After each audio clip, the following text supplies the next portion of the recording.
For decades, one specific detail about a small percentage of the human population has been used to build an entire mythology. O-negative blood, one of the rarest blood types on Earth, has been described in books, forums, and documentaries as evidence of alien ancestry, a hidden bloodline, even a genetic signature left behind by beings not native to this planet. The claims sound dramatic, receive in an emergency, and one of the hardest to keep in supply. Start with the two separate pieces that make up O-negative, because they come from two completely different genetic systems, and conflating them is where a lot of the confusion and a lot of the mythology actually begins. The first piece is the O in O-negative, and that traces back to the ABO blood group system, one of the oldest genetic systems still operating in primates today. Research comparing blood group genes across humans and other primate species indicates that the basic A, B, and O variation has existed for tens of millions of years, present in a common ancestor shared by humans, chimpanzees, and other primates, long before anything resembling a modern human ever existed. Selection never eliminated it, even as species diverged. At the molecular level, what actually separates type O from types A and B comes down to what's missing rather than what's present. Every red blood cell carries a base molecular structure called the H antigen. In people with type A or type B blood, an additional enzyme attaches a specific sugar onto that H antigen, creating the A or B marker that your immune system uses to identify its own cells. In people with type O blood, that final modifying step never happens. The H antigen stays in its original, unmodified form. Type O isn't a separate invention sitting alongside A and B. It's the base template that the other types are built on top of, left in its original unaltered form. The discovery of this entire system is relatively recent, given how ancient the underlying biology actually is. Blood. Transfusion had been attempted for centuries before anyone understood why it sometimes worked and sometimes killed the patient outright. And the reason stayed a mystery until 1901, when an Austrian physician named Karl Landsteiner began systematically mixing blood samples from different colleagues in his laboratory, and noticed that some combinations caused the red blood cells to clump together, while others mixed without any reaction at all. That observation led directly to the identification of the A, B, and O blood groups, a discovery significant enough to eventually earn Landsteiner a Nobel Prize, and it transformed transfusion from a dangerous gamble into something that could actually be done safely and predictably, simply by matching donor and recipient types correctly. It's worth appreciating that everything modern medicine now understands about blood type compatibility rests on a discovery barely more than a century old, layered on top of a genetic system that had already been running quietly inside primates for tens of millions of years, before anyone thought to look at it under a microscope. There's also a genuinely rare complication of the H antigen system worth knowing about, because it illustrates just how fundamental that base structure really is. In an extremely small number of people worldwide, a separate, unrelated genetic mutation prevents the H antigen itself from forming at all. A condition known as the Bombay phenotype, named after the Indian city where it was first identified. People with this condition can appear to test as type O using standard blood typing methods, since they lack the A and B markers, just like ordinary type O individuals do. But their blood is actually incompatible with regular type O blood in a transfusion, because they're missing the base H structure that type O blood still has. It's a striking demonstration of exactly how foundational that unmodified H antigen actually is to the entire system. Even people who look like the universal donor on a standard test can turn out to need blood from an extraordinarily rare separate pool of donors who share their specific and even more stripped-down molecular structure. That's exactly why type O blood functions as the universal donor at the ABO level. Because it carries neither the A marker nor the B marker, a different immune system generally won't recognize it as foreign the way it might reject mismatched A or B blood. It's also part of why researchers studying enzymatic methods to convert other blood types for transfusion purposes are, in a very real sense, trying to recreate synthetically what type O blood already does naturally. Strip away the added markers and return blood to that original, unmodified base state. The O component of O-negative carries its own separate evolutionary story, worth understanding on its own terms, entirely apart from the Rh factor. Type O blood cells appear to resist infection by the parasite responsible for the most severe forms of malaria more effectively than A or B blood cells do, because that parasite has a harder time attaching itself to red blood cells that lack the A and B surface markers. That resistance shows up clearly in population genetics. Type O blood tends to be more common in regions where malaria has historically been a major cause of death, including large parts of sub-Saharan Africa, South Asia, and Southeast Asia, a pattern consistent with natural selection favoring the genetic variant that happened to offer better odds of surviving one of history's most persistent killers. The same O blood type carries a very different relationship with another historically devastating disease, cholera, where research suggests the opposite pattern. Type O individuals may actually face somewhat higher risk of severe symptoms during cholera infection compared to other blood types, illustrating a point that comes up constantly in this kind of research. No blood type is uniformly protective or uniformly vulnerable across every disease a population might face. Each blood type represents a specific trade-off, a set of advantages against some pathogens paired with vulnerabilities against others, shaped by whichever diseases happen to be exerting the strongest selective pressure on a given population at a given point in history. Now for the second piece, the one that actually makes O-negative rare and medically distinct from the far more common O-positive, the Rh factor, and specifically the absence of it. The Rh system is named after the rhesus macaque, the monkey species in which researchers first identified this particular blood antigen during the 1940s, and it operates almost entirely independently of the ABO system that determines whether you're type A, B, AB, or O. Most people carry a protein called the D antigen, produced by a gene known as RhD, on the surface of their red blood cells. And that presence is what makes someone Rh positive. People who are Rh negative simply lack a working copy of that gene. Here's where the science gets specific enough to matter, and specific enough to completely undercut the idea of some single, mysterious, sudden origin. In the large majority of Rh-negative people of European descent, the RhD gene isn't just switched off or mutated.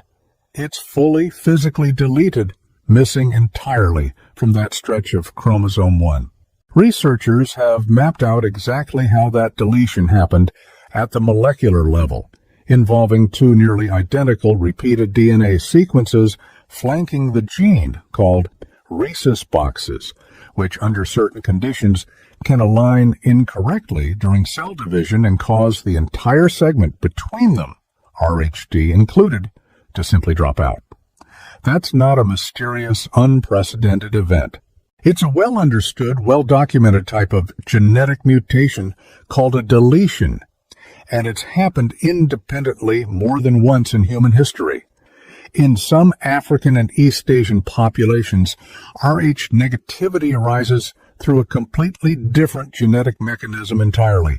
Not a full deletion, but a hybrid gene, where segments of RhD get swapped out with material from its neighboring gene, RhCE. producing a non-functional version rather than an absent one. Different populations, different molecular mechanisms, same end result of no D antigen on the cell surface. If Rh-negative blood traced back to one single ancient source, alien or otherwise, you'd expect one consistent genetic signature behind it worldwide. Instead, researchers find multiple independent genetic roots arriving at the same phenotype, which is exactly the pattern you'd expect from an ordinary mutation appearing more than once in human history, rather than a singular point of origin. The global distribution of this trait is where things get genuinely interesting and where the real evidence-based mystery actually lives. Rh-negative blood shows up in less than 1% of people across most of Asia and Africa. Across most of Europe, the frequency runs somewhere around 15%.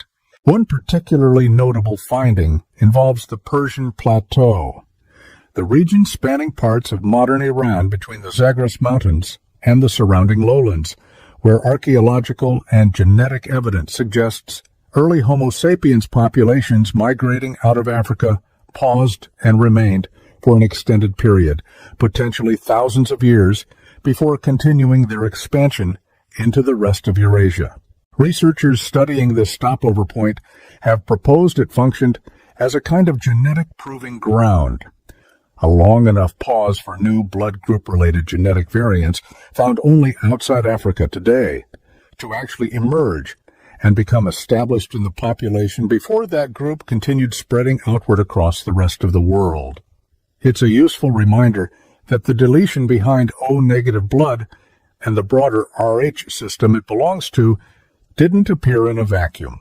It sits within a much larger, still actively studied pattern of blood group genetics shifting and adapting at each stage of the long human migration out of Africa and across the rest of the planet. The broader field of blood group genetics is expanding fast even in just the last couple of years. The International Society of Blood Transfusion recognized its 45th distinct blood group system as of 2024, and additional new systems have been identified since, each one representing an entirely different set of proteins on the surface of red blood cells, each with its own separate evolutionary history and its own specific medical relevance for rare patients whose blood doesn't fit neatly into the more familiar ABO and Rh categories most people learn about in school. One recent example involved a protein called MIL, confirmed as its own distinct blood group system after a research effort that reportedly took close to 2 decades to resolve. The protein itself turned out to be unusually small and difficult to characterize using standard methods, which is part of why it took researchers from multiple institutions working together, combining several separate lines of investigation, to finally accumulate enough evidence to confirm it as a genuine, distinct blood group system rather than a variant of something already known. Discoveries like this typically start the same way. A patient with an unusual, unexplained immune reaction to a transfusion, one that doesn't match any previously identified blood group system, prompting years of investigation into exactly what protein their immune system was reacting to and why. Every new system identified this way adds a little more precision to how doctors can match blood for the rare patients who don't fit the standard categories, and it's a reminder that even a system as seemingly well understood as human blood typing is still actively being mapped out in more and more molecular detail. None of this newer research has turned up anything remotely resembling evidence for a non-human or extraterrestrial origin for any blood type, O-negative included. What it has turned up is a far more intricate, still unfolding picture of how deeply blood type genetics is tied to the specific pathogens, migrations, and environmental pressures that different human populations actually experienced across tens of thousands of years of real documented prehistory. There's also a specific, well-documented episode from recent years that briefly turned blood type into a subject of intense public interest for reasons that had nothing to do with ancient mystery at all. The COVID-19 pandemic. With an unprecedented number of people tested for the same virus across the same short window of time, alongside decades of existing blood type records, researchers had for the first time a genuinely enormous natural data set to examine whether blood type correlated with infection risk or severity. Multiple studies published during and after the pandemic found that people with type O blood, and separately, people who were Rh-negative, showed somewhat lower rates of testing positive for the virus compared to other blood types, along with some evidence of reduced risk for the most severe vascular complications. The proposed mechanism ties back to a clotting protein called von Willebrand factor, which circulates at naturally lower levels in people with type O blood. Since severe COVID-19 cases were frequently associated with dangerous blood clotting complications, including strokes and pulmonary embolisms, the naturally lower baseline clotting activity in type O individuals may have offered some degree of partial protection against the disease's most severe vascular effects. It's worth being careful about the strength of this finding, though. Later, larger meta-analyses looking across many of these studies together found the effect, while real and statistically detectable in several datasets, was generally modest, and researchers have cautioned against treating blood type as a major, reliable predictor of individual COVID risk on its own. It's a genuinely interesting data point about how ancient blood group biology can intersect with a brand new pathogen. Not a reason for anyone to feel falsely protected or falsely at risk based on their blood type alone. Step back from the specific mechanisms for a moment, and what's left is a genuinely remarkable, entirely evidence-based story. O-negative blood exists because of two separate, independently well-documented genetic events layered on top of each other. An ancient, tens of millions of years old system determining the ABO type preserved in its original, unmodified form as type O, and a much more recent, well-mapped deletion or disruption of a single gene on chromosome 1, arising more than once independently across different human populations, and reaching its highest known concentration in one of Europe's most isolated, longest continuous populations. Every part of that story is documented, published, and repeatedly tested by independent researchers using modern genetic sequencing.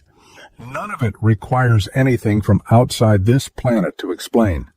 What it does require is an appreciation for just how much ordinary evolutionary mechanics, isolation, drift, deletion, parasite pressure, founder populations can produce something that looks, on the surface, almost too specific and too rare to be an accident.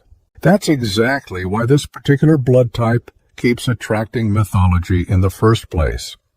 Rarity reads as significance, and significance gets explained again and again throughout history by reaching for something bigger and stranger than the actual biology, when the actual biology was already strange enough on its own terms.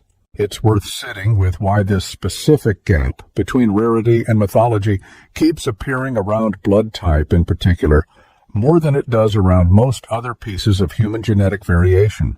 Part of it is simply that blood feels significant in a way that, say, earwax texture or the shape of your earlobe doesn't, carrying centuries of cultural and symbolic weight long before genetics ever entered the picture. Part of it is the genuinely striking geography involved, a trait that's nearly absent across huge stretches of the world and then suddenly common in one small, linguistically isolated corner of Europe, a pattern that looks engineered even when it's the ordinary, well-understood product of geographic isolation and genetic drift. And part of it is simply that population genetics, done properly, produces answers that are statistical and probabilistic rather than tidy and absolute, which leaves room for more dramatic explanations to fill the gap for anyone unwilling to sit with an answer that involves phrases like founder effect and genetic drift, rather than a single clean origin story. There's a broader lesson buried in this specific case that applies well beyond blood type. Every trait that shows up rarely, unevenly, and with a striking geographic pattern has, at some point, attracted a version of this same kind of speculation, precisely because rare and uneven distributions are exactly what real evolutionary processes like founder effects and genetic drift actually produce. The pattern people point to as evidence of something extraordinary is, ironically, close to a textbook signature of perfectly ordinary population genetics operating exactly as expected in a small, historically isolated group. Understanding that doesn't make the Basque genetic story less remarkable. It just relocates the remarkable part from an imagined outside origin to the very real thousands of years-long story of one specific population holding onto its language, its culture, and a piece of its ancestral genome more completely than almost anywhere else on the continent. If you carry O-negative blood, what you're carrying is measurable, documented, and traceable through real genetic research, the oldest known form of the ABO system, left in its original, unaltered state, combined with a specific mapped genetic deletion that either arose independently in your ancestral population or was inherited from ancestors who carried it at unusually high frequency, quite possibly tracing back toward populations like the Basques or other long-isolated groups where this particular variant concentrated over thousands of years of relative genetic isolation. It's also, medically, some of the most valuable blood on the planet, precisely because its molecular simplicity, the absence of markers rather than the presence of anything unusual, makes it safe to give almost anyone in an emergency. That's not a story about aliens or ancient hybrids. It's a story about deletion, isolation, and the specific, well-documented ways that small genetic changes can spread through a population over thousands of years until they become one of the rarest and most quietly essential biological signatures a person can carry. That concentration has fueled decades of speculation, some of it reasonably grounded, some of it wandering pretty far into fringe territory. The Basque people are, in a real and well-documented sense, one of Europe's most striking genetic isolates. Their language, Euskara, is what linguists call a language isolate, meaning it isn't demonstrably related to any other language family on Earth, including every other language spoken across the rest of Europe. Genetic studies examining broader ancestry, not just the Rh system specifically, show that Basque populations largely avoided the significant demographic disruption that swept across much of the rest of the continent during the spread of Indo-European-speaking populations several thousand years ago. Rather than being replaced or heavily mixed with incoming groups the way most of Europe was, Basque communities in the Pyrenees stayed comparatively isolated, both geographically, protected by mountainous terrain that made large-scale migration and conquest difficult, and culturally, maintaining a distinct identity and language across an unusually long stretch of time. That kind of sustained isolation is exactly the environment where a founder effect can take hold. If a relatively small ancestral population happened to carry a higher than average frequency of a particular gene variant, and that population then stayed largely cut off from outside gene flow for thousands of years, the variant can end up concentrated at levels far higher than you'd find almost anywhere else. Purely through the ordinary mechanics of genetic drift in a smaller closed population, without needing any outside explanation at all. It's worth being direct about something here, because this specific topic has become a genuine magnet for pseudoscience over the past decade. Claims describing Rh-negative blood as evidence of Nephilim ancestry, reptilian bloodlines, or extraterrestrial genetic tampering circulate constantly online, often pointing to the Basque concentration, the language isolate, and the sheer rarity of the blood type as supposedly too strange to be natural. When population geneticists actually examine the evidence behind these claims, they consistently fall apart. Basque individuals carry the same 23 pairs of chromosomes as every other human population on Earth.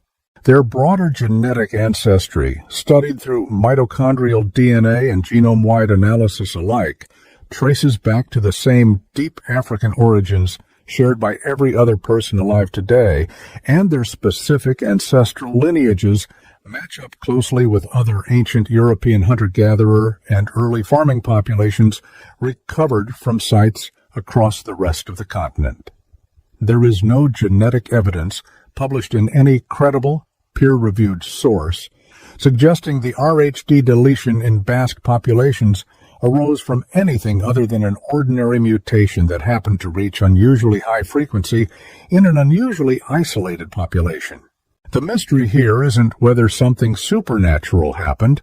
It's the much more mundane and honestly more interesting question of exactly when and how that specific deletion first appeared and why genetic drift and possibly natural selection pushed it as high as it did in this one particular corner of Europe.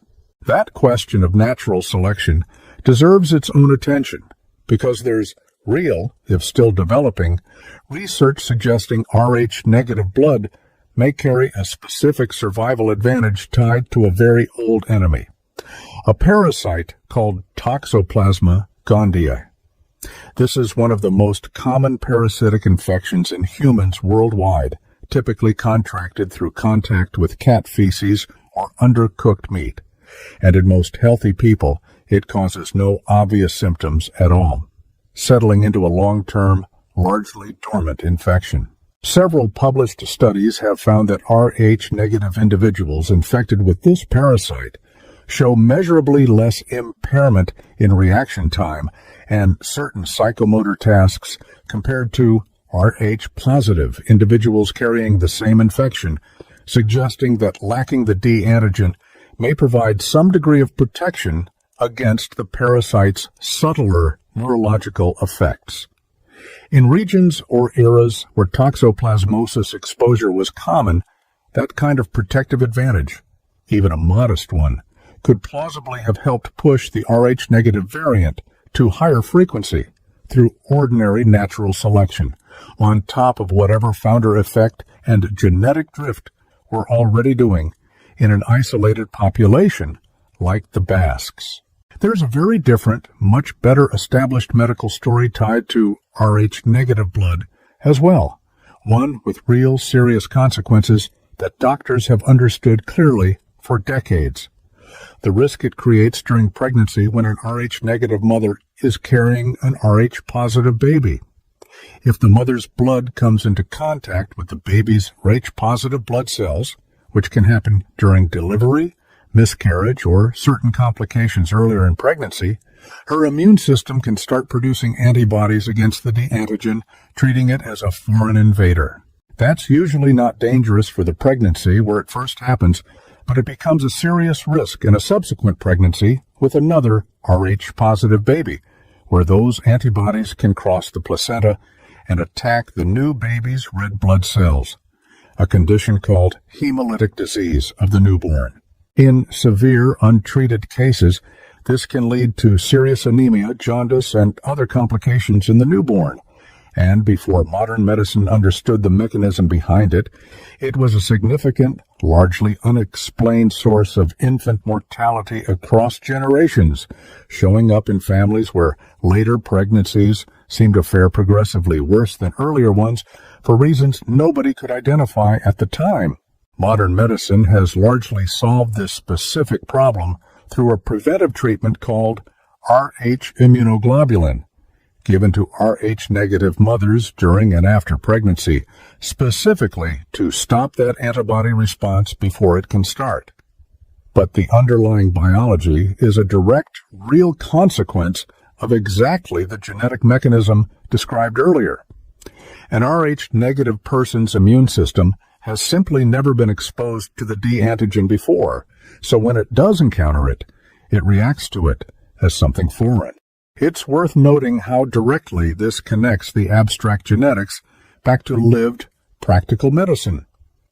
Before the introduction of Rh immunoglobulin in the 1960s, doctors could identify the pattern of hemolytic disease running in families without being able to prevent it.